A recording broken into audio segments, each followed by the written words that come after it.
Emperor Alexios IV ruled on Constantinople with an iron discipline. His rule began after years of civil unrest, when rival generals and nobles tore the empire apart through betrayal and bribery.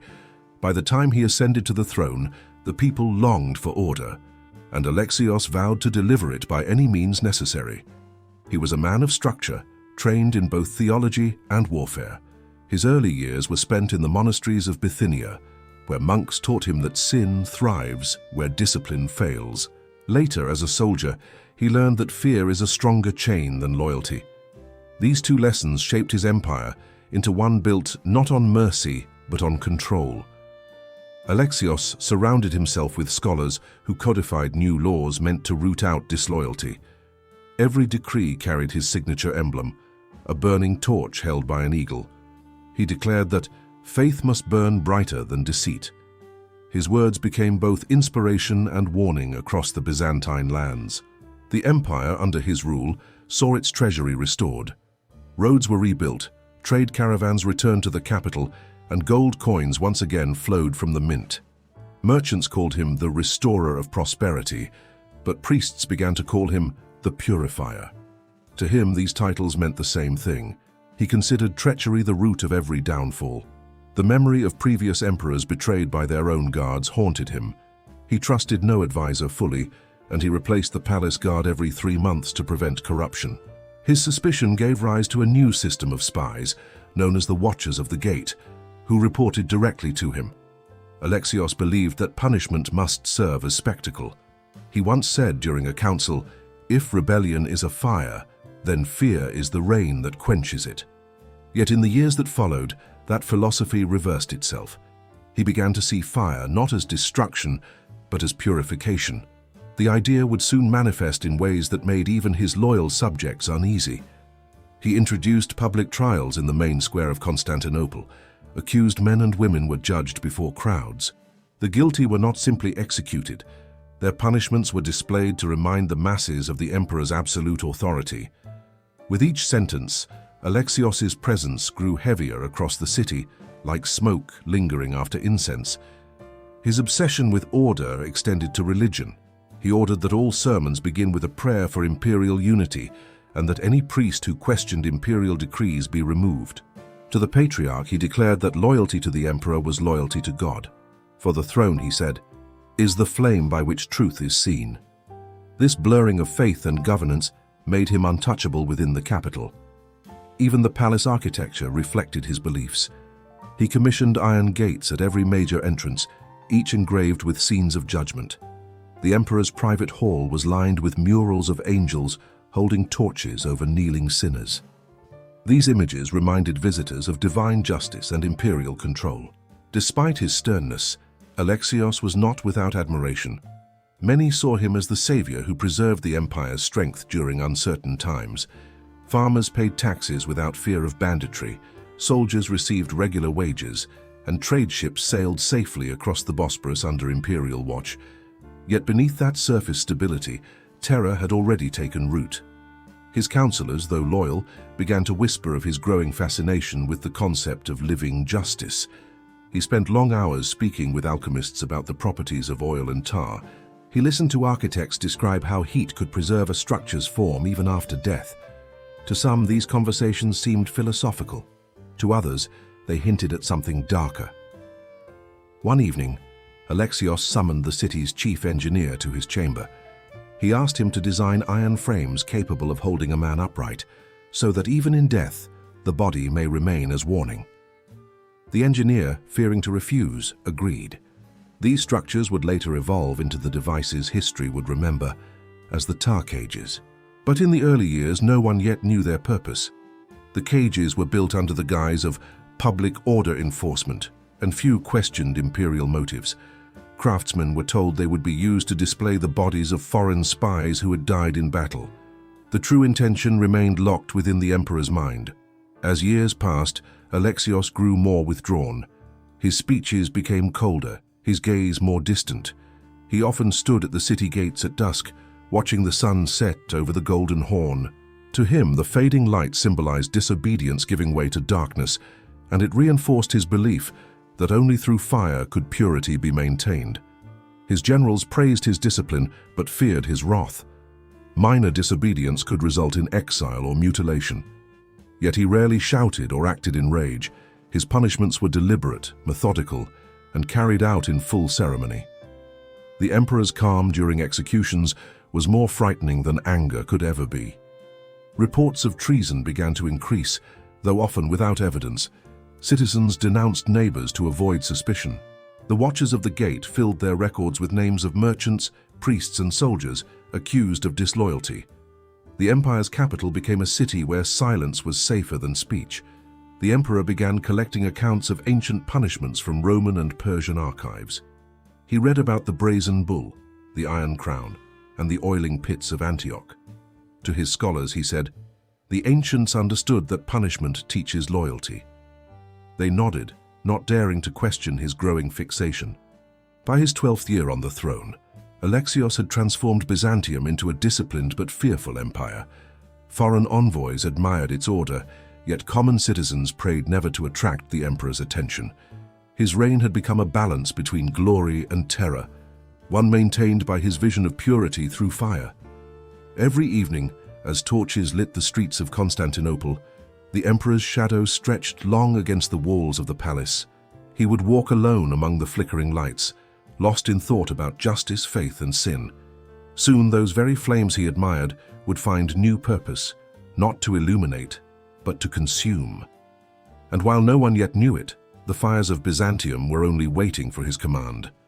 By the 14th year of Emperor Alexios IV's reign, Constantinople had become a city of order and fear.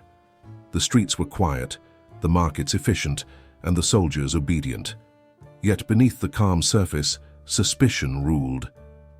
Every whisper could be a report, every gesture could be misread as treason.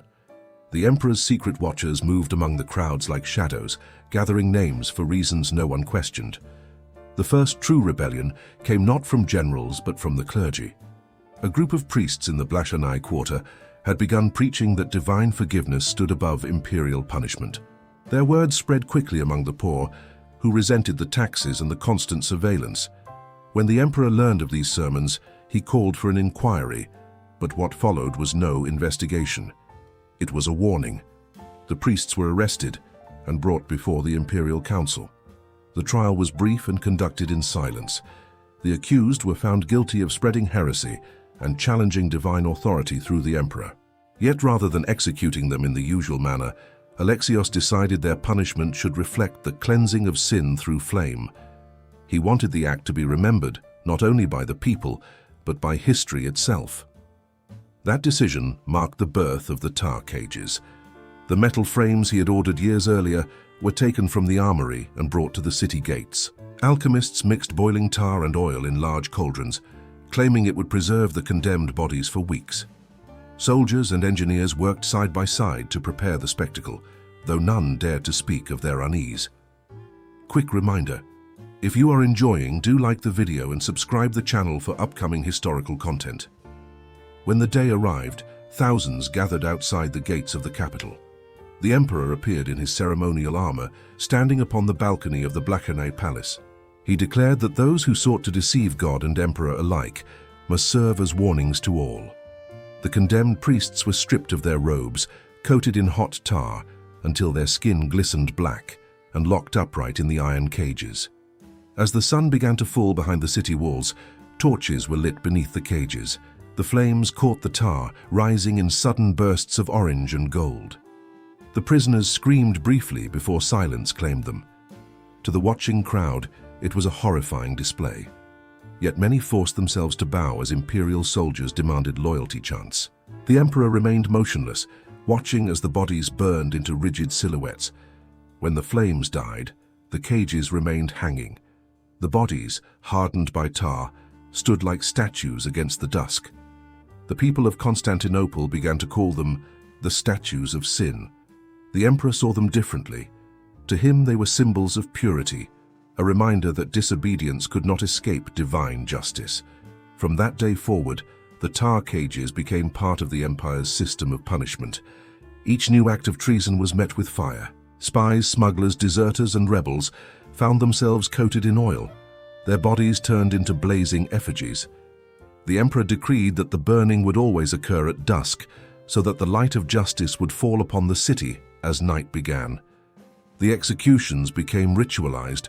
Soldiers would march in procession, priests would recite prayers of purification, and citizens would be compelled to attend. What had begun as punishment turned into performance. Chroniclers recorded that the air of Constantinople often carried the scent of tar long after sunset. The flames, visible from ships in the harbor, became a signal to traders that imperial law reigned supreme. But not all within the court approved. Some advisors argued that such cruelty would corrupt the empire's soul. The emperor dismissed their fears, claiming that mercy was the first step toward betrayal.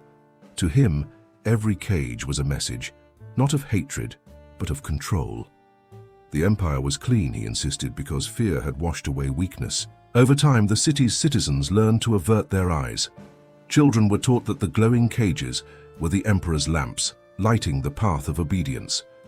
Fishermen said the reflection of the burning tar in the golden horn looked like stars descending from heaven. Yet behind closed doors, families whispered prayers that their names never appear in the watchers' records. As years passed, the tar cages multiplied. Their iron forms lined the city gates, bridges, and harbors. Foreign envoys described the sight with unease.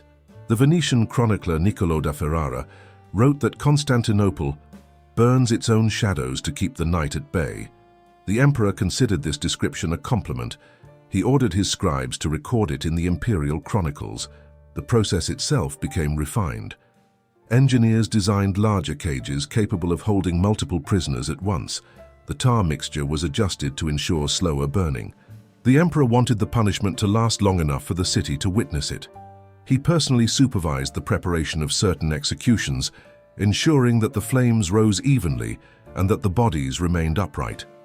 The watchers of the gate grew more powerful than ever. Their reports filled the palace archives. Any suspicion, however small, could result in investigation. False accusations became common as rivals sought to destroy one another. The cages no longer held only traitors, they held victims of rumor and fear. But by then, no one questioned imperial authority. Even within the church, submission replaced faith. Priests began blessing the tar before it was poured. Hymns were rewritten to include verses praising the emperor's light. The line between religion and rule was gone. The empire had become a single organism, pulsing under one man's will. The people endured because the city thrived. Trade prospered, walls stood strong, and the treasury overflowed. Yet the glow of prosperity was matched by the glow of fire. The emperor, now older and colder, spent long nights walking the ramparts, staring at the cages swaying in the wind. He saw not death, but symbols of order preserved in stillness. One record describes him saying, "They are no longer men, they are warnings." To his mind, the empire had achieved perfection through fear. But as the fires burned year after year, the silence that followed began to spread inward. The watchers no longer reported rebellion because there was none left to find. The people obeyed not from devotion but from exhaustion. Yet within the palace murmurs began once more. The emperor's closest advisors grew weary of the nightly fires and the endless purges. Some feared that when the cages finally emptied, the emperor would seek new enemies among his own circle.